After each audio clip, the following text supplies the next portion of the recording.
जय हिंद दोस्तों, स्वागत है आपका मेरे इस YouTube चैनल में, जहां हम लगातार आपके लिए बीएड एंट्रेंस एग्ज़ाम की तैयारी करवा रहे हैं। दोस्तों, आज फिर मैं आपके लिए एक बहुत ही बेहतरीन वीडियो लेकर आया हूं, जो कि बीएड एंट्रेंस एग्ज़ाम में बार बार पूछा गया है। तो दोस्तों, आज का वीडियो बहुत ज़्यादा इम्पोर्टेंट होने वाला है, तो वीडियो में लास्ट तक बने रहें और वीडियो अच्छा लगे तो लाइक करें, कमेंट करें और शेयर करना बिल्कुल भी ना भूलें। साथ ही साथ दोस्तों, अगर आप हमारे इस चैनल पर नए हैं तो प्लीज़ चैनल को अभी के अभी सब्सक्राइब ज़रूर करें, ताकि भविष्य में आने वाले सभी वीडियोस आप तक जल्द से जल्द पहुँचे। तो दोस्तों, आज का वीडियो बहुत ही खास होने वाला है, तो वीडियो में अंत तक ज़रूर बने रहिएगा। दोस्तों, इससे पहले हमने 50 प्रश्न हल किए थे। आज हम 91 प्रश्न से शुरू करते हैं आज का यह वीडियो। तो दोस्तों, हम खंड बा को हल करने वाले हैं। इसमें किस तरीके के प्रश्न आते हैं, कैसे हल करेंगे, ये सारी जानकारी आपको इसी वीडियो में मिल जाएगी। साथ ही साथ किस तरीके के प्रश्न होते हैं आप देखते जाइएगा और चैनल को सब्सक्राइब ज़रूर करिएगा। साथ ही साथ अगर आपको वीडियो में कोई असुविधा होती है तो कमेंट बॉक्स में कमेंट करके हमें अपनी असुविधा ज़रूर बताएं, ताकि हम अगले वीडियो में आपकी समस्या का समाधान कर सकें। शुरू करते हैं गाइस आज का यह वेरी इंपॉर्टेंट वीडियो। तो दिया हुआ है पहला प्रश्न, ध्यान से पहले निर्देश पढ़ लिया करें, इसके बाद जवाब देने की कोशिश करें। दिया हुआ है कि प्रश्न संख्या 51 से 52 निम्नलिखित शब्दों के विलोम चुनना है। यानी कि 51-52 जो प्रश्न है, इसमें जो दिया हुआ है आप जानते ही हैं कि आपका एक ऑप्शन सही होता है, बाकी 3 गलत होते हैं। तो आपका 51 नंबर का क्वेश्चन इसका अभिसरण का विलोम बताना है। तो दोस्तों, 51 नंबर का प्रश्न पूछ रहा है कि अभिसरण का विलोम क्या होता है, सायास या फिर अपसरण या फिर प्रसारण या फिर प्रतिरक्षण। तो दोस्तों, पहले आप जान लीजिए कि अभिसरण माने क्या होता है। अभिसरण का मतलब एक जगह इकट्ठा होना, है ना। तो आपका जो राइट आंसर है वो है ऑप्शन नंबर बी, अपसरण मतलब फैलना। आप पढ़े होंगे विज्ञान में अभिसारी लेंस, अपसारी लेंस। वह लेंस जो किरणों को एक जगह जुटाता था वो क्या होता था, अभिसारी, और जो फैलाता था वो क्या होता था, अपसारी। तो अभिसरण का जो विलोम है वो है आपका अपसरण। बढ़ते हैं अगले प्रश्न की तरफ। सुषुप्त का राइट आंसर क्या होगा।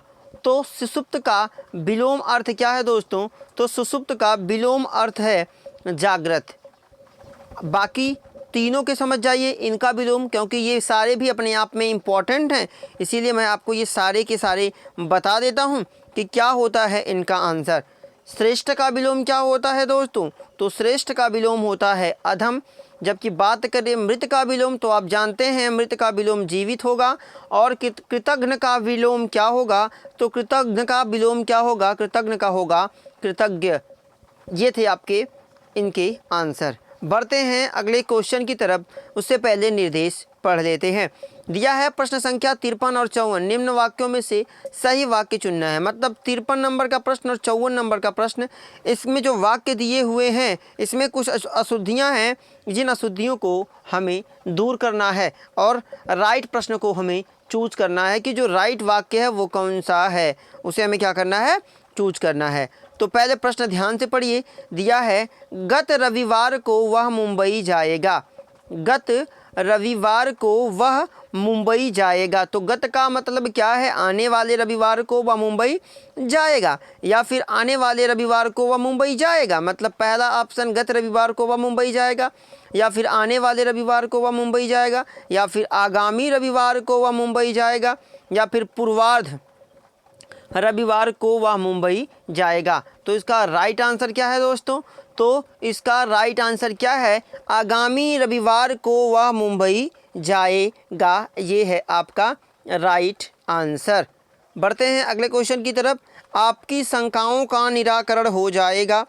आपकी शंकाओं का समाधान हो जाएगा, या फिर आपकी शंकाओं का सम्मान हो जाना चाहिए, या फिर आपकी शंकाओं का वरदान हो जाना चाहिए। इन चारों में से आपको कौन सा वाक्य सही लग रहा है, कमेंट बॉक्स में कमेंट ज़रूर करें। तो बात करें इसके राइट आंसर की, तो इसका राइट आंसर है आपकी शंकाओं का समाधान हो जाना चाहिए। तो आपका option number B right answer है। दोस्तों बढ़ते हैं अगले क्वेश्चन की तरफ। आप बचपन से या यूँ कहें 6 से पढ़ते चले आ रहे हैं इस तरीके के प्रश्न, जो कि आप 55 से 66 तक हल कर 56 तक हल करेंगे। कैसा है, किस प्रकार के प्रश्न पूछे जाएंगे वो हम समझ लेते हैं। दिया है निम्नलिखित वाक्यांशों के लिए एक शब्द, जैसे जो कभी नहीं मरता उसे क्या बोलते हैं, उसे बोलते हैं अमर। ठीक उसी प्रकार से कुछ प्रश्न आपको देंगे जिसे आपको हल करना रहेगा। तो दिया हुआ है कि दिशाएं ही जिनका वस्त्र है उसे क्या बोलेंगे, विश्वंभर, दिक्पाल, पैगंबर या फिर दिगंबर। तो इसका जो राइट आंसर है वो है आपका दिगंबर, यानी कि दिशाएं जिनके वस्त्र हैं उन्हें हम क्या कहते हैं, दिगंबर कहते हैं।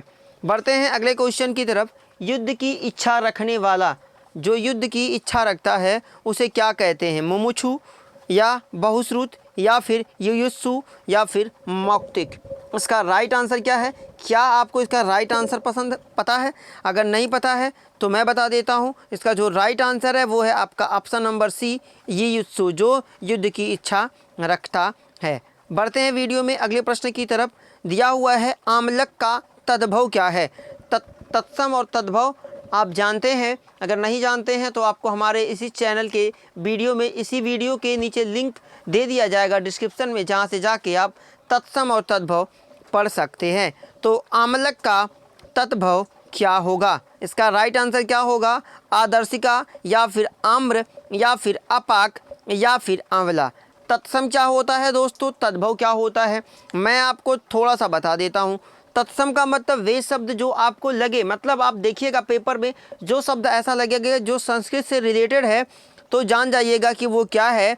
जो संस्कृत जैसा आपको लग रहा हो वो तत्सम है, और जो संस्कृत से टूट कर बना हुआ लग रहा है, मतलब आम बोलचाल की भाषा में जो प्रयोग करते हैं वो क्या होता है, तद्भव होता है। तो हमें तद्भव ढूंढना है ना। आदर्शिका, आम्र, अपाक या फिर आंवला, आपको क्या लग रहा है इसका राइट आंसर?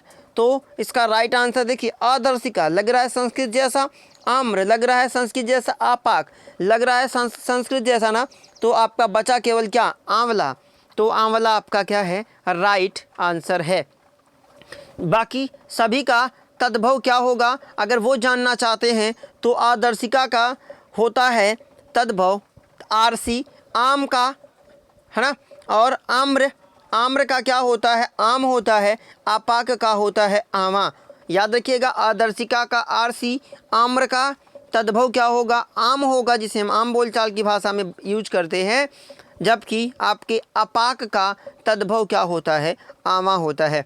बढ़ते हैं अगले क्वेश्चन की तरफ। तिनका शब्द का तत्सम क्या होगा। अब आपको ढूंढना है कि कौन सा वर्ड ऐसा है जो संस्कृत से मिल रहा हो।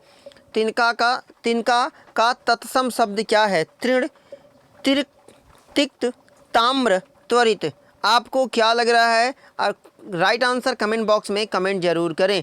तो याद रखिएगा, पहला ही वाक्य जो वर्ड है पहला ही वो आपको लग रहा है संस्कृत जैसा, तो तिनका का तत्सम क्या होता है, तृण होता है। तृण इसका क्या होता है, राइट आंसर। जबकि तिक्त का तत्सम क्या होगा, तिक्त जो है वो तीता का तत्सम रूप है, ताम्र जो है वो तांबा का है, और साथ ही साथ जो त्वरित है वो तुरंत का तत्सम रूप है। तो आपका जो राइट आंसर है वो आपका है तृण।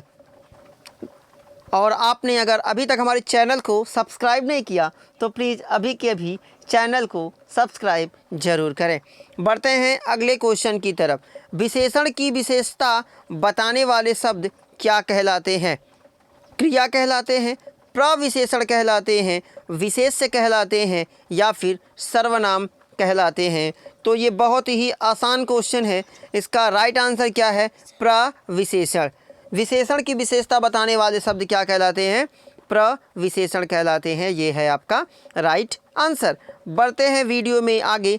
परिश्रमी शब्द में कौन से विशेषण का बोध होता है? संख्यावाचक, परिणामवाचक, परिमाणवाचक या फिर गुणवाचक? आपको क्या लग रहा है? तो आपको बिल्कुल आम एकदम कहने की ज़रूरत ही नहीं है। ये सब तो छोटे छोटे क्वेश्चन आप ऐसे ही, कोई मेहनती है वो उसका क्या है? गुण। तो इससे क्या पता चल रहा है? परिश्रमी, परिश्रमी का मतलब कैसा वाक्य है? गुणवाचक। परिश्रमी शब्द में कौन सा विशेषण का बोध हो रहा है? तो गुणवाचक। कोई मेहनती है तो उसमें उसका क्या है? गुण छिपा हुआ है।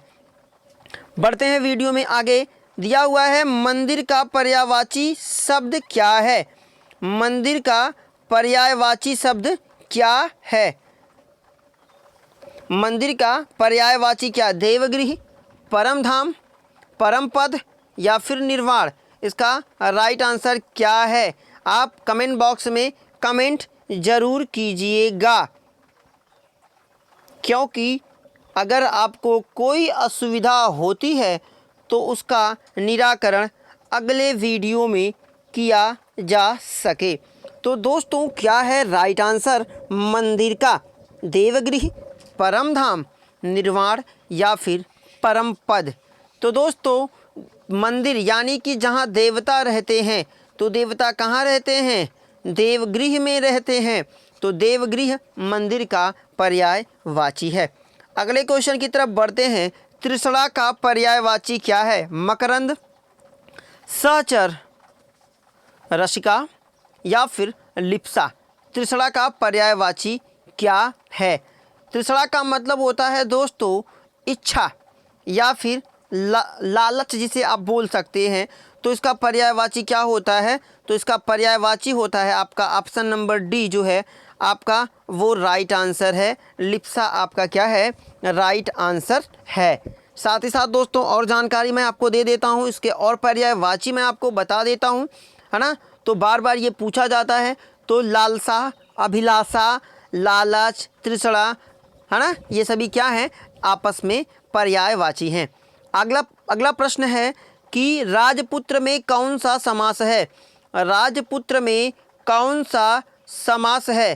क्या आपको इसका आंसर आ रहा है? आ रहा है तो कमेंट बॉक्स में कमेंट जरूर कीजिएगा। क्या है इसका राइट आंसर? बहुब्रीहि समास है, द्विगु समास है, तत्पुरुष समास है या फिर कर्मधारय समास है ना। तो कौन सा है? तो ये है तत्पुरुष समास। क्या होता है तत्पुरुष समास? बता देता हूँ आपको कि जिस समास में पूर्व पद, पहला पद है ना, जो पूर्व पद गौड़ और उत्तर पद प्रधान हो, तत्पुरुष समास कहलाता है। मतलब राजपुत्र का मतलब क्या होगा? राजा का पुत्र, यानी कि किससे संबंध है? तत्पुरुष का ये क्या है? उदाहरण है। तो इसका राइट आंसर क्या होगा आपका? आपका होगा तत्पुरुष समास। बढ़ते हैं वीडियो में आगे। लेकिन अगर आपने अभी तक चैनल को सब्सक्राइब नहीं किया तो प्लीज़ अभी के अभी चैनल को सब्सक्राइब जरूर करें। दिया हुआ है सच्चिदानंद शब्द का संधि विच्छेद क्या होगा? सत धन चित धन आनंद या फिर सच्चिद धन आनंद या फिर सच्ची धन दानंद या फिर ऑप्शन नंबर डी सत धन चिद और धन आनंद?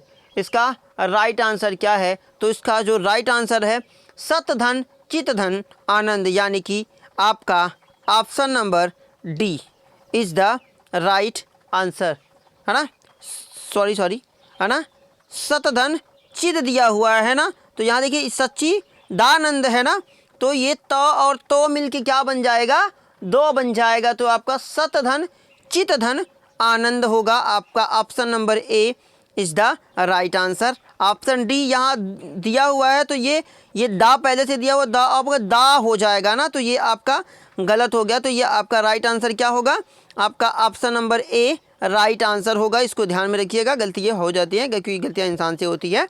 तो सत धन चित धन आनंद आपका राइट आंसर है। बढ़ते हैं वीडियो में आगे। 65 नंबर का प्रश्न क्या पूछ रहा है? पूछ रहा है जुगुप्सा किस रस का स्थायी भाव है? टोटल 9 रस होते हैं जिनके अस्थायी भाव आपको आते होंगे, लेकिन जो पूछा हुआ है तो जुगुप्सा किस रस का अस्थायी भाव है? तो ये तो आप फटाक से मार दीजिएगा, इसमें ज़्यादा हस्तक्षेप करने की जरूरत नहीं। विभत्स रस का अस्थायी भाव क्या होता है? जुगुप्सा। मुझे लगता है आपको इसकी जानकारी पहले से थी, इसलिए इसमें ज़्यादा टाइम नहीं लिया गया। बढ़ते हैं वीडियो में आगे। कुछ और इम्पोर्टेंट प्रश्न हल करते हैं, क्योंकि आज हम बहुत ज़्यादा वक्त आपके पास नहीं बचा हुआ है, इसीलिए हम फटाफट अंदाज में आपको सारे के सारे प्रश्न हल करवाते हैं। लगातार आप जुड़े रहिए और लगातार मैं आपको आपके सभी के सभी प्रश्न हल करवाता रहूँगा। तो शुरू करते हैं आगे। कुछ और प्रश्न दिया है, पहला वाक्य दिया हुआ है, सूरज को दीपक दिखाना, या फिर कभी कभी इसे पूछता है सूरज को आँख दिखाना। इसका अर्थ क्या होगा? रोशनी में अंधकार होना, किसी व्यक्ति की तुच्छ प्रशंसा करना, या फिर प्रभाव स्थापित करना, या फिर सम्मान बढ़ाना। इसका राइट आंसर क्या होगा दोस्तों? तो इसका राइट आंसर है कि किसी व्यक्ति की तुच्छ प्रशंसा करना, यानी कि सूरज के पास खुद ही इतना ज़्यादा प्रकाश है, उसे दीपक दिखा के हम उसकी क्या कर रहे हैं? इंसल्ट कर रहे हैं, बेइज्जती कर रहे हैं। तो सूरज को दीपक दिखाने का मतलब किसी व्यक्ति की तुच्छ प्रशंसा करना। बढ़ते हैं वीडियो में आगे। दिया हुआ है, निम्नलिखित में से कौन सी द्रविड़ परिवार की भाषा है? द्रविड़ परिवार कौन सी भाषा इस्तेमाल करता है? उड़िया, बांग्ला, असमिया, या फिर कन्नड़। इसका राइट आंसर क्या है? तो इसका राइट आंसर क्या है? कन्नड़। याद रखिएगा, इसका राइट आंसर क्या है? कन्नड़ भाषा। जो द्रविड़ परिवार होते हैं वो किस भाषा का प्रयोग करते हैं? तो वो करते हैं कन्नड़ भाषा का प्रयोग करते हैं। जबकि उड़िया, बांग्ला, असमिया यूरोपीय भाषा परिवार के अंतर्गत आते हैं। ये जो तीनों भाषा आप देख रहे हैं ये यूरोपीय भाषा के अंतर्गत आती हैं, जबकि द्रविड़ परिवार के अंतर्गत कौन सी भाषा आती है? तो कन्नड़ भाषा आती है। बढ़ते हैं वीडियो में आगे। इससे पहले पढ़ लेते हैं निर्देश। दिया है 68 और 69 निम्नलिखित प्रश्नों में शुद्ध वर्तनी का विकल्प चयन कीजिए। ये बहुत ही इंपॉर्टेंट क्वेश्चन है, इसमें बहुत लोग गलत करके आते हैं। इसमें एक वाक्य ऐसा है जो सही है, बाकी 3 वाक्य ऐसे हैं जो गलत हैं, तो आपको वही ढूंढना है। दिया हुआ है भौगोलिक, भौगोलिक, भूगोलिक, भूगोलिक। इसका राइट आंसर क्या है? तो इसका पहला ही भौगोलिक।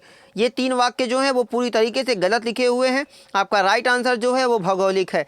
जबकि 69 में प्रफुल्लित, प्रफुल्लित, प्रफुल्लित या फिर प्रफुल्लत। इसका राइट आंसर क्या है दोस्तों? तो इसका जो राइट आंसर है वो आपका ऑप्शन नंबर सी, प्रफुल्लित इज द राइट आंसर। आपको ये आ रहा होगा, मैं उम्मीद करता हूँ, क्योंकि ये बहुत ही आसान क्वेश्चन था।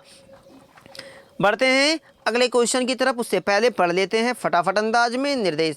दिए गए विकल्पों में से सही चयन का विकल्प करना है ना? तो ध्यान से देखिएगा, इस तरीके के प्रश्न दिया है क्या कि स्वावलंबन मनुष्य को आत्मनिर्भर ही नहीं बनाता बल्कि उसमें भी जगाता है। क्या उसमें जगाता है? विवेक जगाता है, आत्मविश्वास जगाता है, परिश्रम जगाता है, या फिर आत्मबल जगाता है। तो इसका राइट आंसर क्या होता है? तो इसका राइट आंसर होता है आपका आत्मविश्वास। आपका ऑप्शन नंबर बी, स्वावलंबन मनुष्य को आत्मनिर्भर ही नहीं बनाता बल्कि उसमें क्या आत्मविश्वास भी जगाता है। याद रखिए, आत्मविश्वास जाग जाएगा तो आत्मबल भी पैदा होगा और परिश्रम भी करेगा और विवेक की भी उत्पत्ति होगी। तो ये था आपका राइट आंसर। आगे बढ़ेंगे वीडियो में। वीणा उठाना से क्या तात्पर्य है? वीणा उठाना, दृढ़ संकल्प करना, भार उठाना, मेहनत करना, या फिर कठोर परिश्रम।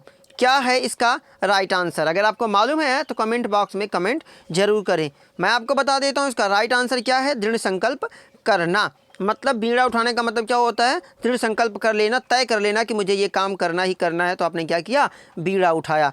आगे चलेंगे। मनोज का पीसीएस में चयन हो गया, समझो उसने गढ़ जीत लिया। गढ़ जीत जाना का अर्थ क्या होगा?